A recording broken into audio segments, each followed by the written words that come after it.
mencionar que puntualmente nos vamos a enfocar en carillas de porcelana, ¿sí?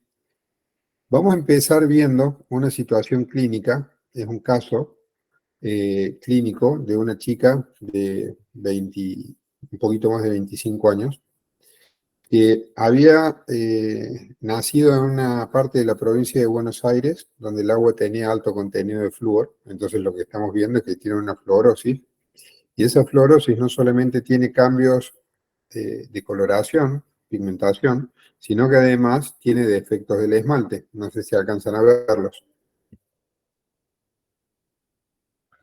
Bueno, obviamente esta paciente estaba muy,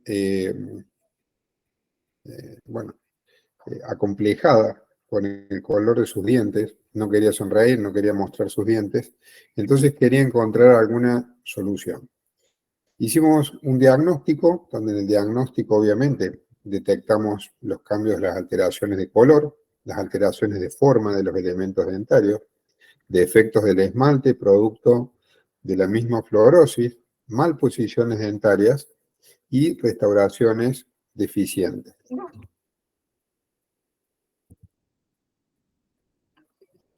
A su vez, aplicamos un protocolo de estética que ya lo vimos en el otro teórico, que es el protocolo hecho por Belzer y Magne, donde son estos 14 ítems, donde lo que se evalúa es la salud gingival, las troneras, el eje de los elementos dentarios, la altura de los cénits y la simetría de los cénits, los márgenes gingivales, los contactos interproximales, las dimensiones relativas, la forma que tienen los dientes, la caracterización de color, textura superficial, translucidez, pigmentaciones. La textura superficial, el color propiamente dicho, los bordes incisales, la línea del labio inferior y su relación con los bordes incisales, y la simetría entre los elementos dentarios. Este protocolo lo vamos a aplicar en todos los tratamientos estéticos que hagamos, y es una buena forma de identificar cuáles son las cosas que tenemos que modificar y transmitirle al laboratorio información precisa sobre cada uno de estos ítems. Así que, bueno, en este caso puntualmente hicimos las preparaciones, usamos fresas con guías de profundidad, ustedes lo pueden ver, marcamos los surcos, pero la idea era corregir a través del tallado y de estas restauraciones parciales vestibulares la posición de los elementos dentarios para corregir los ejes, las simetrías de forma, de posición, de cénits, de bordes incisales, de troneras, etc. Así que hicimos las preparaciones. Fíjense, acá está la foto de contraste de una preparación ya terminada con la otra que estaba en proceso de preparación. Y haciendo una síntesis del caso, porque no tenemos tiempo de ver todo, esta era la situación inicial del caso y esta es la situación final del caso. Fíjense. Lo que hicimos fue chequear este mismo protocolo estético que habíamos aplicado en el diagnóstico cuando decidimos hacer las carillas, y empezamos a ver la salud gingival, cómo estaba y cómo mejoró. Si bien la paciente tenía problemas con su higiene, que la mejoró mucho a través de las restauraciones y mejorando algunos hábitos, pero todavía falta en algunos puntos. Las troneras, fíjense las troneras de los bordes incisales, cómo es simétrica esta tronera interincisiva, pero también hay simetría entre centrales y laterales, y entre laterales y caninos, cosa que antes, fíjense cómo eran las troneras previos al tratamiento. ¿Me están escuchando? ¿Se escucha bien? Sí, profe, se escucha. Bueno, cualquier cosa que quieran consultarme me preguntan. Pero me interesa mucho que puedan ir viendo en las imágenes cómo cada uno de estos ítems se fue modificando en el tratamiento para mejorar los resultados.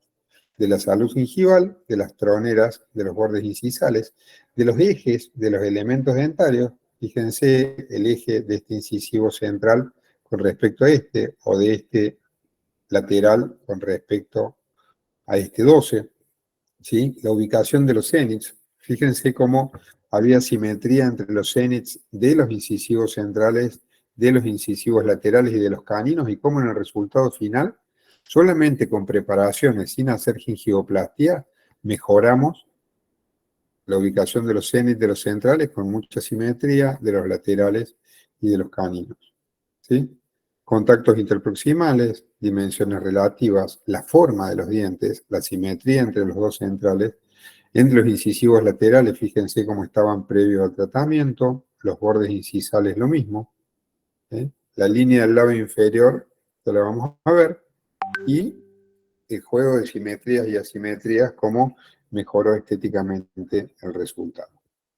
Ese fue un caso clínico. Vamos a ver otro caso clínico, también de un chico joven, que viene porque no le gusta el color de sus dientes, ni la forma, ni los desgastes que tienen en sus dientes, pero tampoco la posición, y no está dispuesto a hacerse ortodoncia. Fíjense cómo son estos incisivos laterales, el eje que tienen, la posición, los bordes incisales, los incisivos centrales, falta de asimetría de color, de caracterización, de borde incisal, de posición. Todo lo mismo que vimos recién, ¿sí? Estas son las fotos central, su relación con el labio, fíjense cómo es con el labio inferior,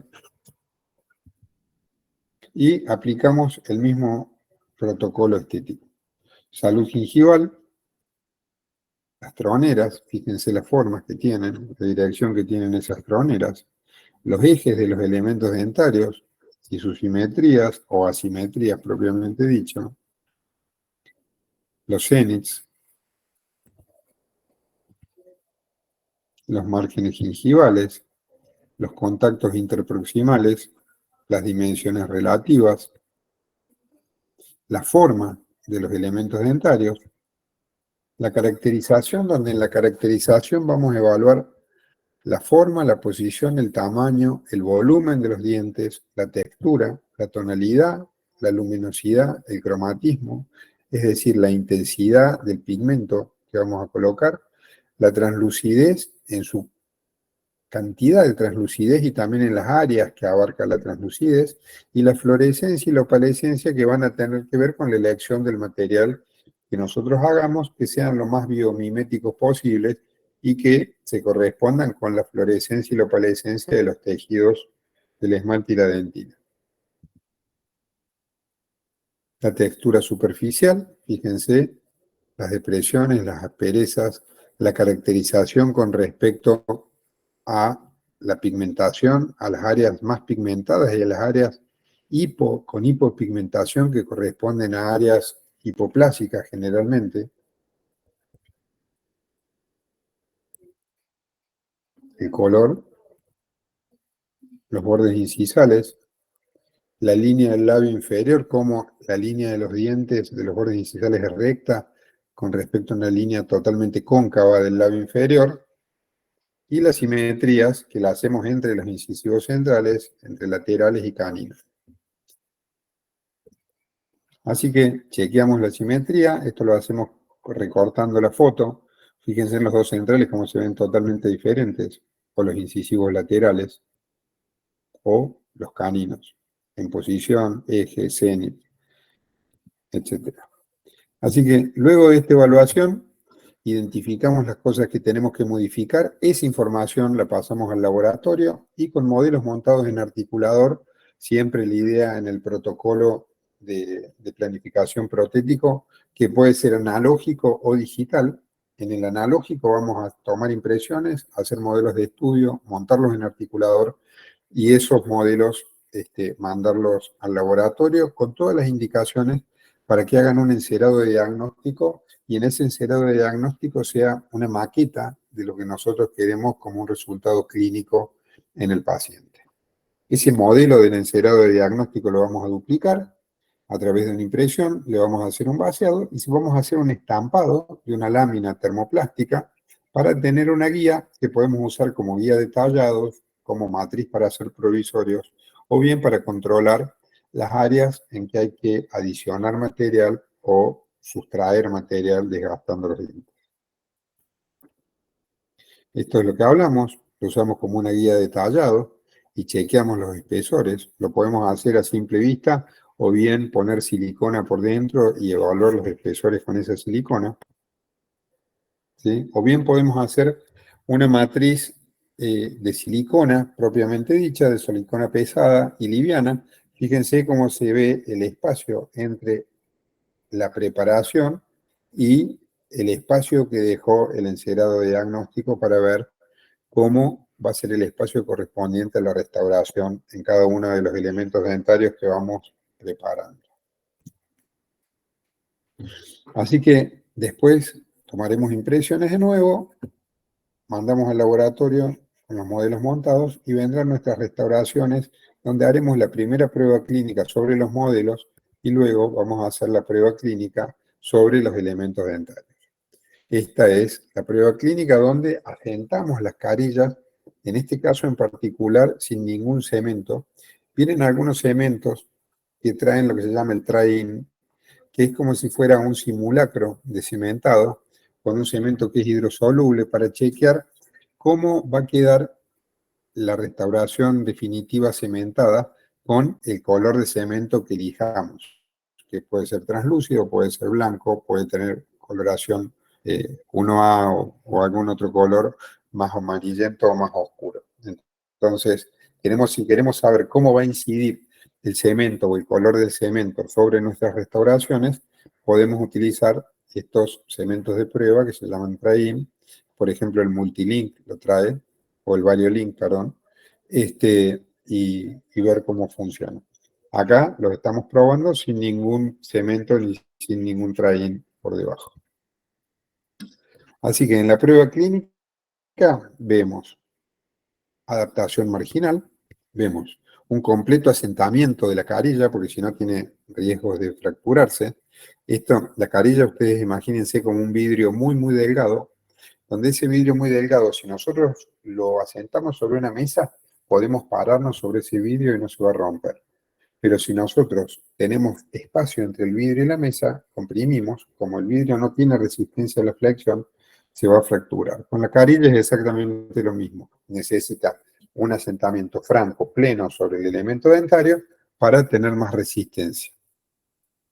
Vamos a evaluar que no haya sobrecontornos, zonas que puedan generar el acopio de placa bacteriana, la relación con la encía. En oclusión y desoclusión vamos a ver el correcto funcionamiento de las guías, pero también vamos a chequear si es un paciente bruxómano, de que no haya mucha compresión sobre áreas de la carilla que no tengan soporte dentario porque se van a despegar o se van a romper.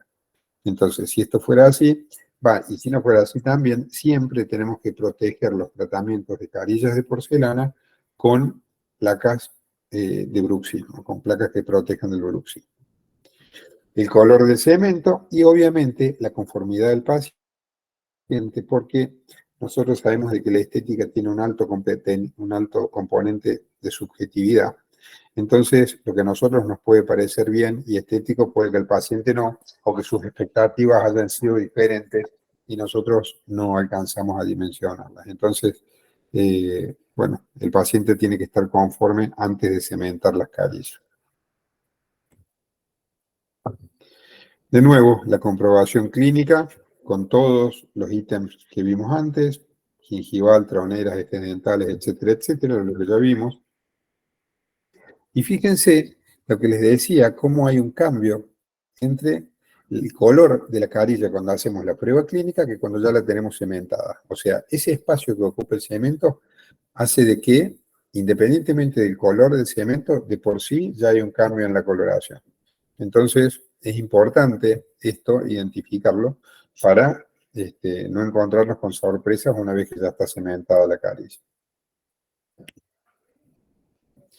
Fíjense también que entre el cementado inmediato y el cementado a un año se percibe también cierto cambio de coloración. Esto es más por la fotografía, porque se puede percibir también ese cambio en el color de la encía, pero está todo muy estable, la salud de la encía está bien, oclusalmente están bien, no ha habido roturas, fracturas, ni desgastes, ni despegamientos de las carillas.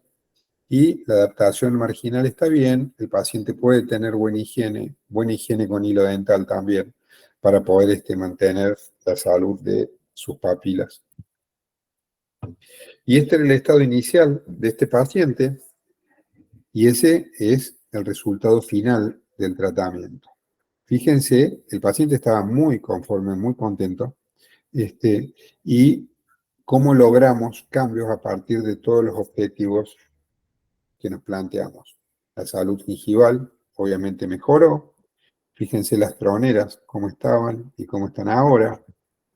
Fíjense los ejes de los elementos dentarios, la altura de los cénits y las simetrías entre los cénits, los márgenes gingivales, los contactos interproximales, las proporciones, los anchos, la forma de los dientes, cómo se volvió mucho más simétrica, mucho más armoniosa, la caracterización, la textura superficial, los cambios de coloración, los bordes incisales, fíjense, hay una enorme diferencia, y la línea del labio inferior con respecto a los bordes incisales de los elementos dentarios. Así que esta es otra forma de verlo, un poco más simplificada, pero que sirve mucho, donde lo que evaluamos son los cénits, los ejes de los elementos dentarios, los vértices de las papilas, que son los puntos rojos, ¿sí? Los cénits son estos que están aquí, los puntos de mayor convexidad de los bordes del límite amelo cementario. Los puntos de contactos, que son los puntos azules, y los bordes incisales, ¿sí? Que nos están marcando mucho las asimetrías, ¿sí? Y las cosas que tenemos que corregir. Esto se lo podemos mandar al laboratorio como una información sintética de lo que tenemos que corregir. Fíjense que si unimos los cénits de los elementos dentarios, vamos a tener esta línea amarilla. Si unimos los puntos, los vértices de las papilas, tenemos esta línea amarilla. Los puntos de contacto, los bordes incisales, ¿sí? Y cómo eso se corrige todo a partir de la finalización del tratamiento, luego de la planificación y de una ejecución donde lo que manda, lo que orienta, es el encerado de diagnóstico. Fíjense cómo estaba, fíjense cómo está ahora. ¿Sí? Esto es una forma simplificada de hacer lo que se llama un diseño de sonrisa. ¿Sí? El diseño de sonrisa parte de estos parámetros y algunos otros, como las proporciones de los dientes, pero si nosotros tenemos estos protocolos estéticos que nos lleva 10 minutos prestarle atención a partir de fotografías que incluso pueden ser sacadas con buenos celulares y bajo algunas condiciones, nuestro trabajo va a lograr un nivel de calidad totalmente diferente a lo que sería si lo hacemos a las apuradas sin ningún tipo de planificación o buen diagnóstico. Así que situación inicial, situación final. ¿Perciben lo que les digo de los cambios y de la planificación? Sí, perfecto, profe. ¿Sí? Eso tiene que ver con el diagnóstico. Fíjense la situación inicial y la situación final. Bueno, vamos a hablar un poquito de las preparaciones, cómo son las preparaciones para estas carillas. Básicamente, las preparaciones para carillas siguen algunas reglas que son antiquísimas. Sillenburg es el autor de un libro de prótesis de la década del 80-90, que fue el libro rector de la enseñanza de la prótesis fija en casi todo el mundo. Y lo que hablaba en ese momento era de la preservación máxima de la estructura dentaria, o sea, hacer preparaciones lo más conservadoras posibles, eh, generando un desgaste suficiente para lograr una solidez estructural del material restaurador. O sea, si nosotros trabajamos con porcelana feldespática o con disilicato de litio o con circonio, Necesitamos el espesor suficiente de desgaste para que el espesor de la restauración logre una solidez estructural y que soporte las exigencias que van a tener en el medio bucal. Así que, por un lado, tratamos de conservar lo máximo posible la estructura dentaria, por otro lado, generamos el espacio suficiente para que el material sea resistente. Y a su vez, en esa preparación también vamos a tener principios de retención y estabilidad que permitan la adhesión, pero también necesitamos una preparación que permita un eje de inserción de la restauración en un sentido horizontal o bien en un sentido vertical.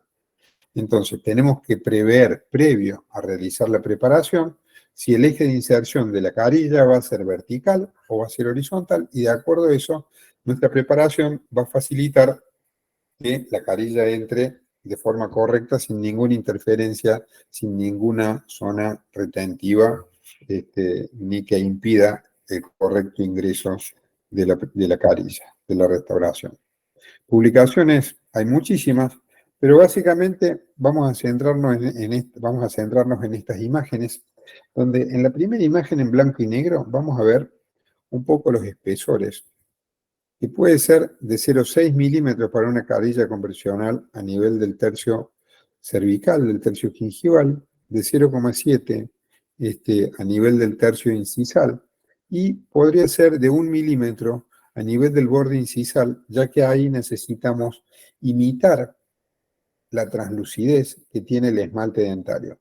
Si nosotros desgastamos menos, seguramente quizás logremos adhesión y resistencia, pero no vamos a lograr una buena mimetización de la restauración, porque no vamos a lograr un esmalte translúcido, sino lo que vamos a lograr es una restauración que va a ser opaca a nivel del tercio incisal, y eso no le va a dar naturalidad o no le va a dar biomimética.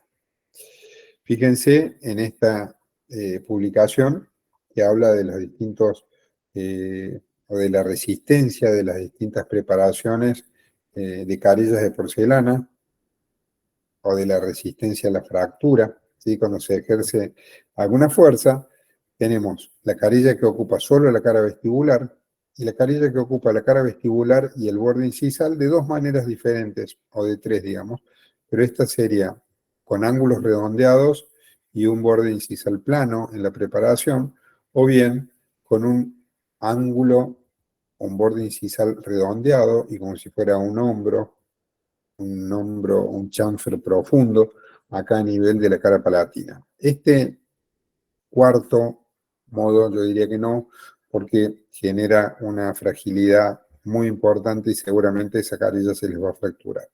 De todas maneras, cuando acá se aplican fuerzas desde vestibular, esto es lo que tiene más resistencia porque tiene todo soporte. En segundo lugar, el grupo 2 y en tercer lugar, el grupo 3 en cuanto a resistencia a las cargas y para prevenir fracturas. Si la adhesión a través de cementos duales, fotopolimerizables o de autocurado, pero básicamente cementos de resina, ha permitido la realización de muchos tipos de restauraciones parciales, mucho más conservadoras. Fíjense que esto ya es un artículo de mayo del 2002, del Journal of Prosthetic Dentistry, donde ya muestra preparaciones para reponer bordes incisales, en este caso de incisivos inferiores solamente, o bien el borde incisal de un canino, ¿sí? O bien carillas de porcelana mucho más conservadoras en su preparación de la cara vestibular.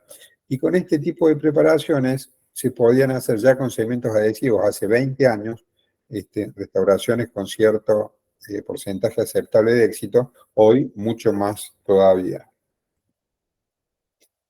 Así que siempre si hacemos un encerado de diagnóstico, lo que vamos a hacer es duplicar ese encerado de diagnóstico y hacer matrices o bien termoplásticas, como vimos hace un rato, estampadas con una vacupress, o bien de silicona, y con estas matrices de silicona que las podemos ir cortando a nivel de la mitad de la cara vestibular o de diferentes tercios, o en cada elemento puntualmente, chequear el espesor de desgaste. Fíjense el espacio que está quedando acá entre la silicona que nos marca el contorno vestibular del encerado de diagnóstico y el contorno vestibular de nuestra preparación.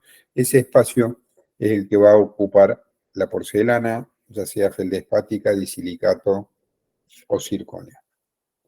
La reducción estándar es de 0,5 a 0,7 milímetros, ¿sí?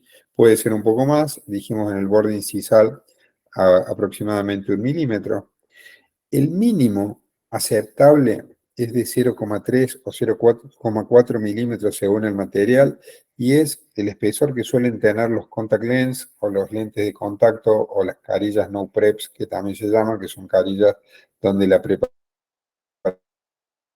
es mínima solamente para generar un eje de inserción horizontal o vertical, pero estamos hablando de espesores muy, muy delgados, 0,3 milímetros es muy delgado, no solamente por la resistencia, sino también por la translucidez.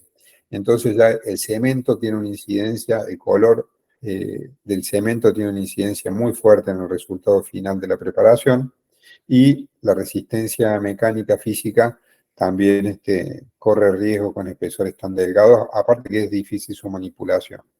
Así que, bueno, generalmente los espesores van de 0,5 a 0,7. Puede ser menos, puede ser más, pero lo ideal es que se mantengan dentro de este rango. Acá tenemos lo que hablábamos recién, de las preparaciones mínimamente invasivas para hacer contact lens. Ahí lo que vemos es una comparación entre una carilla de espesor delgado con un lente de contacto real, ¿sí? Y otra publicación del Periodontic Restorative Dentistry, donde vemos la secuencia de preparación y los espesores, aproximadamente en este caso de 0,4 milímetros, ¿sí? Siguiendo o respetando, fíjense, la convexidad que va a tener la cara vestibular de nuestra preparación, va a tener una correspondencia con la convexidad de la cara vestibular del elemento sobre el cual vamos a tratar. Acá cuando hablamos de una carilla de 0,4 milímetros, ¿sí? Lo que estamos haciendo es prácticamente haciendo una carilla de porcelana mínimamente invasiva, ¿sí? Así que la preparación final, casi sin preparación, y la restauración. Vamos a ir un poquito más rápido con esto. Algo similar a lo que vimos antes. No prep, o sea, sin preparación, es donde no se prepara, no se toca el esmalte, prácticamente no se puede hacer por los ejes de inserciones y las convexidades que tiene la anatomía de la cara vestibular, tanto en sentido mesiodistal como en sentido gingivo-incisal. Mínimamente invasiva, ¿sí? Que si chequeamos el ingreso, fíjense en la foto cómo se ve acá, hay un mínimo de preparación y se establece ya o se insinúa un margen de esa restauración donde la restauración va a sentar, semi-invasiva, invasiva, donde ya tenemos una preparación importante, donde se toma el borde incisal y generalmente también los puntos de contacto interproximales. El espesor de desgaste es mucho mayor en la invasiva y una clase 3 donde ya hay bueno, cajas también proximales. Lo que decíamos, que hacemos carillas feldespáticas, el espesor va a tener un rango entre 0,3 milímetros a 2 milímetros. Fíjense, 2 milímetros seguramente sería a nivel del borde incisal. Ustedes saben que las porcelanas feldespáticas son las más estéticas, son las que tienen mayor componente vitrio y las que tienen menor resistencia. Luego, en resistencia, tienen un poco más de resistencia el disilicato de litio, ¿sí? Que puede ser monolítico, inyectado, o sea, fresado con sistema CAD/CAM, o el disilicato de litio, que puede ser inyectado. En el fresado se pueden lograr espesores de 0,3 milímetros mínimo, como para una mínimamente invasiva, o el disilicato de litio inyectado, que puede tener 0,4 milímetros de espesor, ¿sí? Pero si queremos lograr más estética y dar profundidad de color y imitar la translucidez que tiene el esmalte sobre la dentina, se hace una preparación de 0,7 milímetros, donde vamos a tener una base de disilicato de litio de 0,3 milímetros y después se le va a hacer una estratificación, una carga de porcelana feldespática que lo va a llevar a un espesor de 0,7 milímetros. Así que estos son los espesores según los materiales que utilicemos y esto va a depender también del sustrato, o sea, de qué color va a tener el diente base donde vamos a sentar la carilla. Si ese sustrato está pigmentado, vamos a necesitar mayor espesor para enmascarar el diente de base. Así que, como condicionantes de la preparación de los tallados, tenemos el material, básicamente, donde los materiales que podemos utilizar para hacer carillas es la porcelana feldespática, decíamos, más translucidez, mayor componente vítreo, menor resistencia, alta estética, pero no enmascara porque es bastante translúcido. El disilicato de litio con porcelana feldespática, o sea, la base de disilicato de litio con la estratificación de porcelana feldespática. Ahí vamos a necesitar un poco más de espesor. El disilicato de litio monolítico, o sea, fresado y luego maquillado para darle no solamente caracterización, sino también para lograr a través de la caracterización las áreas de translucidez. Y el óxido de circonio con porcelana feldespática, y después tenemos materiales híbridos donde hay una combinación de una base de resina o de una matriz de resina con un relleno cerámico, y estos tacos están hechos con mucha compresión, con lo cual le da más resistencia, donde tenemos el Bitenamic o el lava de 3M, son los materiales más representativos de estos híbridos que en nuestro medio se usan poco, pero la verdad que son buenos materiales para algunos casos en particular.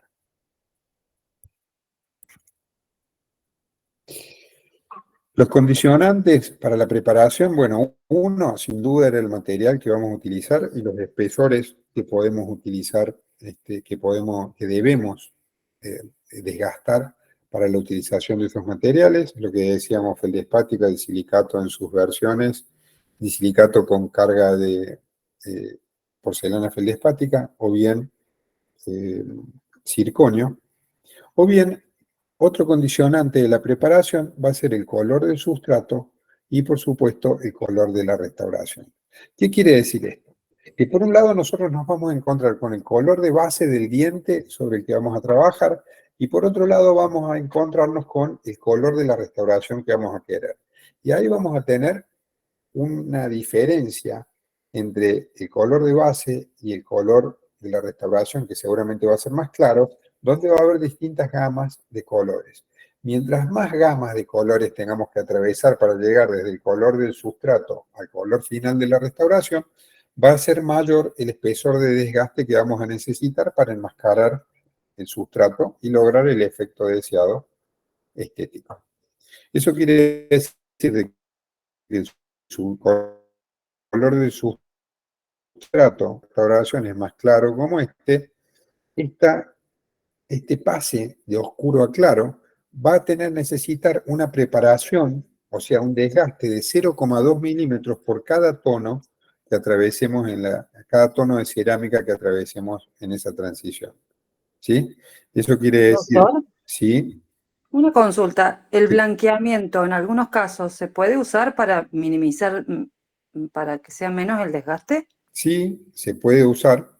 Lo que pasa es que ahí hay que evaluar algunas cuestiones. Si el cambio de coloración del diente viene del interior del diente, como puede ser, por ejemplo, por un traumatismo, o como el caso que vimos de la fluorosis, eso el blanqueamiento no te lo modifica. El blanqueamiento simplemente lo que hace es cambia el color de los pigmentos que están en la superficie del diente. En la superficie del diente hay poros, en esos poros se meten sustancias, esas sustancias se pigmentan, y lo que hace el blanqueamiento, tanto el peróxido de hidrógeno como el peróxido de carbamida, hacen que esos pigmentos se vuelvan blancos. Entonces, logramos por un lado un efecto temporario con el blanqueamiento. Y por otro lado, hay que tener cierta precaución en el sentido de que el blanqueamiento no es constante. Entonces, si nosotros hacemos las carillas con el blanco que quedó después del blanqueamiento, lo más probable es que esos dientes del paciente, los propios dientes del paciente, se pigmenten de nuevo y tengamos un contraste entre el sector donde hay carillas con lo que no hay. Generalmente eso pasa cuando se hacen las carillas del maxilar superior y no se hacen en el maxilar inferior también. Así que el blanqueamiento sí, para la toma de color, pero hay que tener esos cuidados el blanqueamiento vuelve al color original y en las zonas de blanqueamiento que después van a contrastar con la zona de las carillas. No sé si respondí tu pregunta. Sí, sí, gracias, doctor. Bueno, entonces, ¿se entiende esto de los 0,2 milímetros por cada tono? O sea, si nosotros utilizamos el muestrario de colores de Vita, por ejemplo, el 3D Master, no sé si lo ubican. ¿Lo ubican cuál es?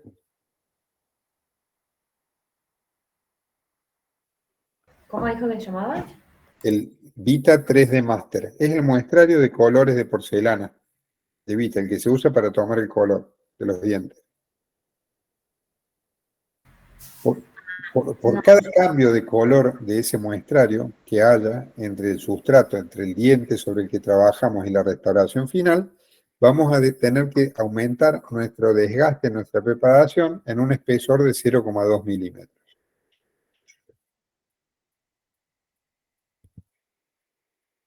Así que, fíjense en este caso, por ejemplo, el color del sustrato va a ser el color de base del diente, en este caso está tallado, fíjense cómo está preparado, pero la base del diente sigue oscura.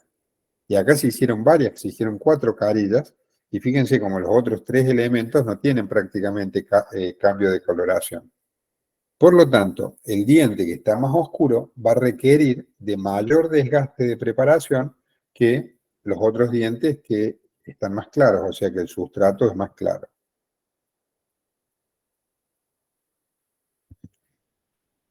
Así que eso por un lado. Por otro lado, otro aspecto que tiene influencia e incidencia en la preparación de los ejes de las preparaciones dentarias es el eje de inserción que van a tener nuestras carillas. Decíamos que el eje de inserción puede ser horizontal o puede ser vertical. Tanto si es horizontal como si es vertical, nosotros vamos a tener que generar algunos desgastes para que las convexidades de las caras vestibulares de los elementos dentarios no tengan influencia, no interfieran con la inserción de la carilla, porque además la carilla estamos hablando de un vidrio muy delgado que si encontramos alguna zona de mayor resistencia seguramente se nos va a fracturar. Así que no solamente para tener un buen ingreso de la carilla y un buen asentamiento sobre el elemento dentario, sino también para evitar de que se rompa.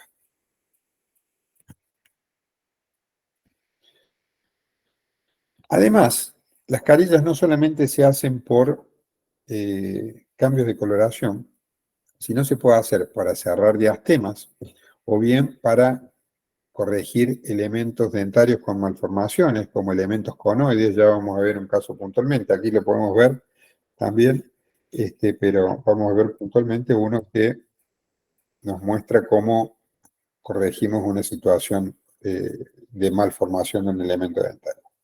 Vemos otra situación clínica, fíjense, los bordes incisales, los espacios entre los dientes, la ubicación de los cénits, ¿sí?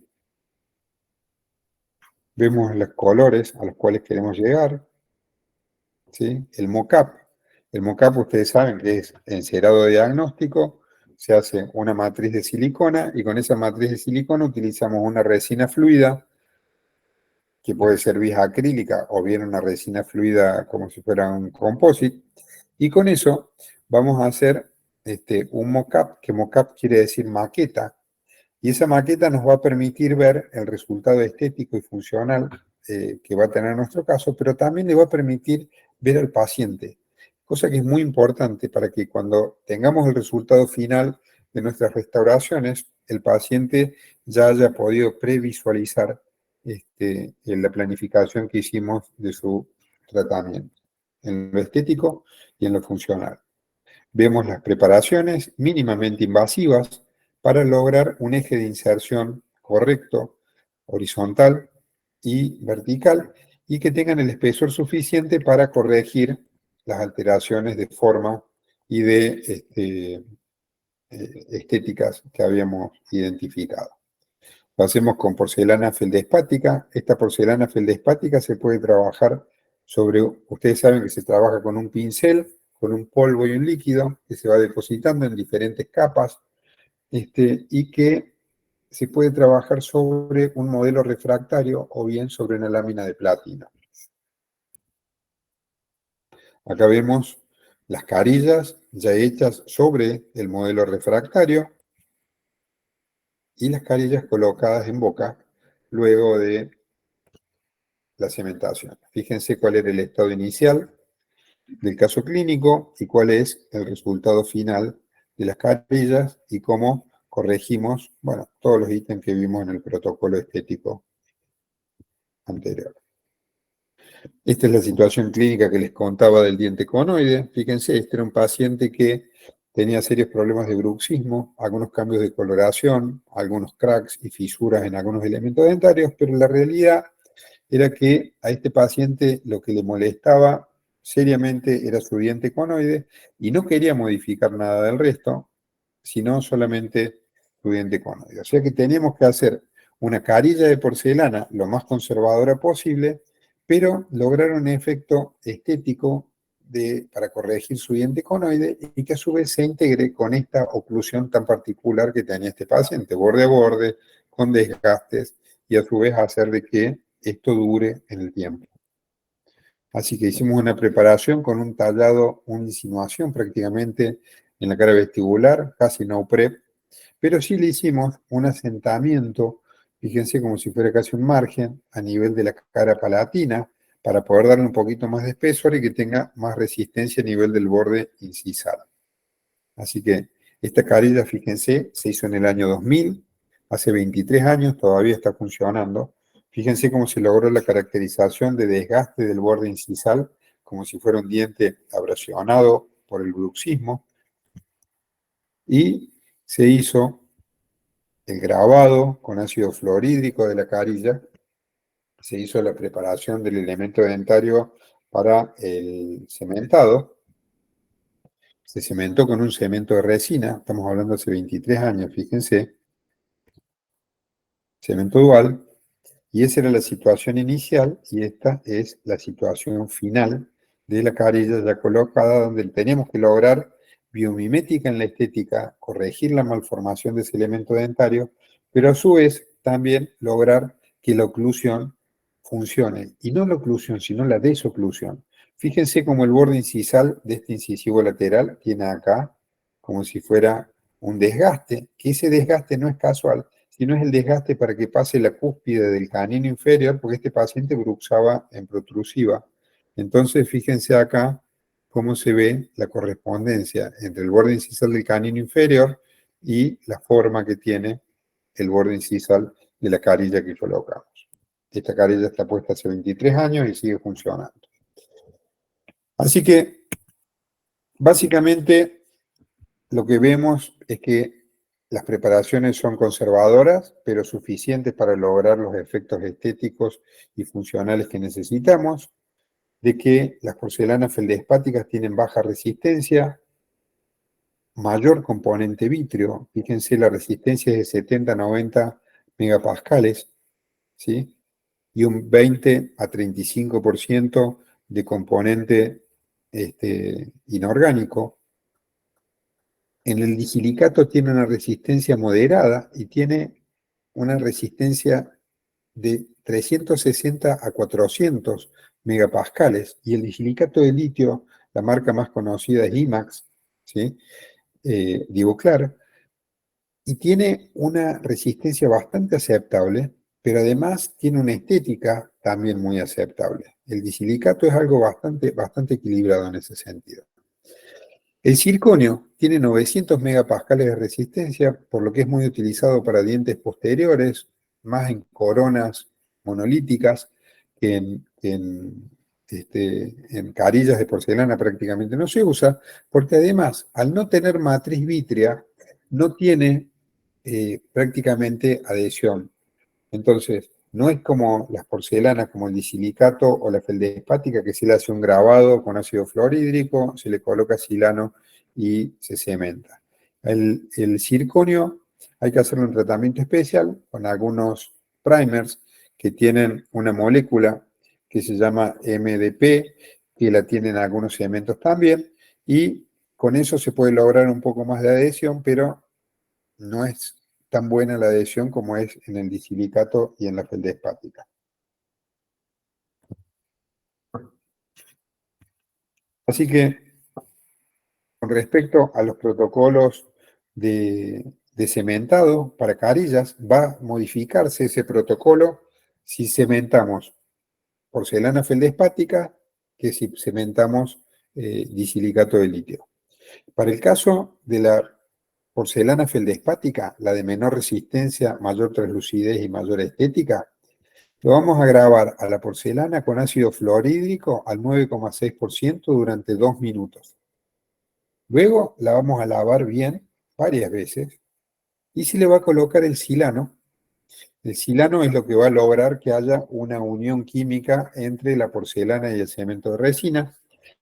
Y ese silano lo que vamos a hacer es colocarlo 2 o 3 veces hasta que se seque totalmente. Podemos utilizar un secador de pelo para que se evapore más rápido, pero hay que colocarlo 2 o 3 veces, fíjense, con un microbrush, con un cemento de estos.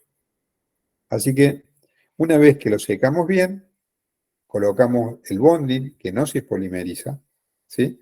Colocamos el cemento y recién ahí, y luego que se preparó el elemento dentario, la superficie dentaria con ácido fosfórico y bonding, llevamos la carilla a la posición en el elemento dentario, eliminamos los excesos y ahí polimerizamos. Así que, para el cementado de la porcelana feldespática, esto es muy importante. Vamos a hacer una inactivación de con solución saturada de bicarbonato, limpieza con ácido fosfórico de la porcelana, ¿sí? Silanización inmediata, ¿sí? Prueba de silano con tensión superficial hidrófoba y monocomponente. El monocomponente graba y silaniza simultáneo, se frota 20 segundos, en disilicato no tanto como en la feldespática. Así que vamos a ver el disilicato de litio, tiene mayor resistencia que la feldespática, ¿sí? 70% de cristales. La más representativa dijimos que es el IMAX Press, ¿sí? Estos son los tacos que se van a utilizar en la fresadora de sistemas CAD/CAM. El disilicato de litio está indicada para carillas de porcelana con mayor exigencia mecánica, o sea, donde no pueden ser tan blandas las carillas como serían con porcelana feldespática. Y a su vez, también obviamente que con disilicato de litio se hacen coronas. El disilicato de litio decíamos que teníamos un espesor mínimo de 3 milímetros, ¿sí? Si son monolíticas y si son inyectadas. Y 0,4 milímetros si son fresadas con una fresadora de CAD/CAM. Mayor a 0,7 milímetros si tenemos una base inyectada y luego la estratificamos, le agregamos capas de porcelana feldespática, ¿sí?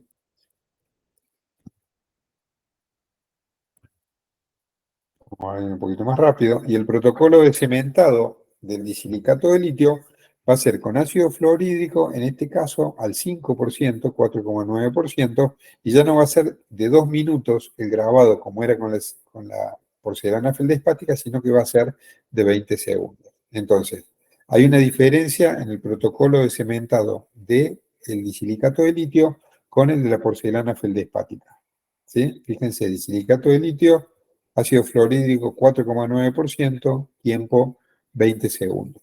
Luego se lava bien, se coloca el silano, acá igual, 2 o 3 veces. Podemos utilizar un secador de pelo para que se evapore más rápido. Luego colocamos el bonding, o sea, el adhesivo, no lo polimerizamos. Colocamos el cemento y llevamos a contactar contra la superficie del diente preparado con ácido fosfórico y con el adhesivo. Con respecto al óxido de circonio, son porcelanas policristalinas, ya no tienen matriz vítrea y solo hay una fase cristalina, ¿sí? Al no tener matriz vítrea, no hay adhesión directamente. La resistencia a la flexión es de 900 a 1200 megapascales. También son menos estéticas, por eso se utilizan más en el sector posterior, porque tienen más resistencia y tienen un poco menos de estética. Y se podrán utilizar para confeccionar coronas anteriores con recubrimiento de porcelana feldespática, es decir, un casquete, un casquillo, en vez de que sea metálico, va a ser de circonio, y ese casquillo va a tener un espesor de 0,5 milímetros con las capas después de porcelana feldespática que sean necesarias para lograr el efecto estético. ¿Cuándo vamos a utilizar una corona de óxido con casquillo de óxido de circonio en el sector anterior? Cuando tengamos que enmascarar, por ejemplo, un perno metálico. ¿Por qué? Porque el circonio es opaco. Entonces, lo único que va a enmascarar un perno metálico va a ser un casquillo de circonio con las capas de porcelana feldespática que van a ir logrando biomimética, reproduciendo la dentina, la translucidez del esmalte, la profundidad de color, etcétera, para que esa corona quede estéticamente correcta. Así que, para la adhesión de circonio, lo que vamos a hacer es un tratamiento mecánico, es decir, un arenado, ¿sí? Con partículas que van a ser aproximadamente de 30 a 50 micrones. Esas partículas van a impactar contra la superficie del circonio, generando poros. Los poros que el ácido fluorhídrico va a generar en la feldespática y en el disilicato, acá el ácido fluorhídrico no va a ser suficiente, entonces el arenado va a generar la subrugosidad o los microporos que necesita la superficie. Ese arenado con partículas, decíamos, de 30 a 50 micrones, a 2 bares de presión y 45 grados, la dirección en la que van a incidir las partículas contra la superficie del circonio a una distancia de 10 centímetros. Se va a colocar un primer especial, decíamos, que se llama, nombre comercial Z-Prime, ¿sí? Que es de visco, o bien el AZ-Prime, ¿sí? Que es de Shofu. Y estos prime lo que van a hacer, van a generar apetencia por el fósforo, o sea, un tratamiento químico con el primer con MDP, que es la molécula de la que hablábamos antes, que es la que va a hacer que se pueda unir químicamente el circonio a un cemento de resina. Si el cemento y el primer no tienen MDP, no va a haber cemento por adición, por adhesivo que funcione con respecto al circonio. MDP significa metacriloxidesil, ¿sí? Etcétera, etcétera, lo que ustedes están viendo. El primer cemento que lo tuvo fue el Panavia F, que ya eso viene desde la década del 90, con lo cual su patente se venció, y por eso las otras marcas comerciales, casi todas tienen cementos que tienen molécula de MDP para adhesión a metal, o para cementos de resina con adhesión a metal o a circonio. Así que, para el cementado del circonio, el arenado que hablamos recién, partículas de 30 a 50 micrómetros a 45 grados de la superficie.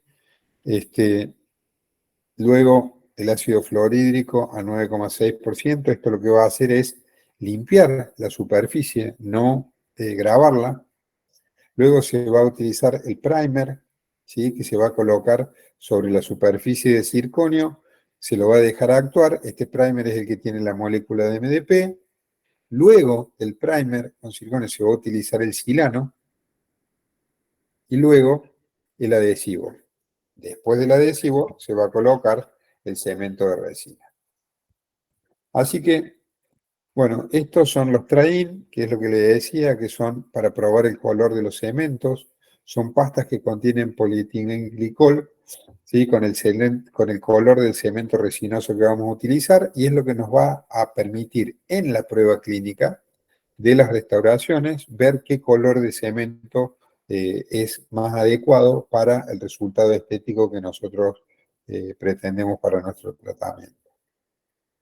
Los más conocidos son el de 3M y el de Variolink 3M. 3M, perdón. Así que, bueno, hasta aquí vamos a llegar con esta presentación de carillas. Espero que les haya sido útil. Y bueno, cualquier cosa nos estamos viendo en otro teórico. ¿Alguna pregunta? No, profe, entendí.